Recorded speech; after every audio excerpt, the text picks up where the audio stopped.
যুদ্ধের অন্ধকারে তথ্যের এক ঝলক আলো ছড়িয়ে দিলেন ইলন মাস্ক। ইসরায়েলের হামলার পর ইরান জুড়ে বন্ধ হয়ে যায় ইন্টারনেট, বিচ্ছিন্ন হয়ে পড়েন কয়েক কোটি মানুষ। এই পরিস্থিতিতে বিশ্বজুড়ে ছড়িয়ে থাকা স্টারলিংক স্যাটেলাইটের মাধ্যমে ইরানে চালু করা হলো সিগন্যাল। ঘোষণা এলো সরাসরি ইলন মাস্কের এক্স অ্যাকাউন্ট থেকে।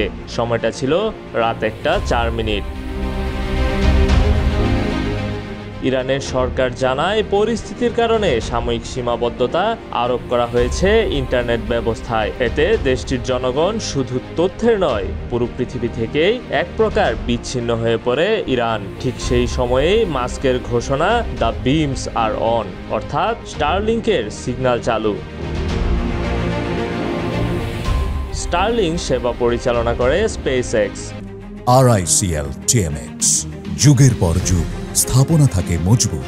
এটি এমন এক স্যাটেলাইট ভিত্তিক ইন্টারনেট সেবা যা যুদ্ধ, দুর্যোগ বা স্বেচ্ছা অবরোধের মাঝেও উচ্চগতির ইন্টারনেট নিশ্চিত করতে সক্ষম।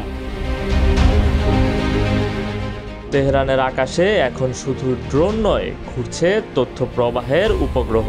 বিশেষজ্ঞরা বলছেন এটি কেবল একটি প্রযুক্তিগত পদক্ষেপ নয়, বরং এক নতুন কূটনৈতিক বার্তা। এই উদ্যোগ বিশ্বের জন্য এক নজির, যেখানে প্রযুক্তি যুদ্ধ নয়, সংযোগ গড়ে তোলে।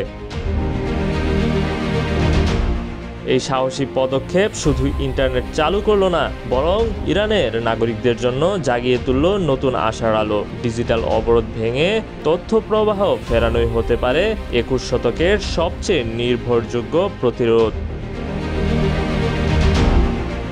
নিউজ ডেস্ক, রূপালী বাংলাদেশ।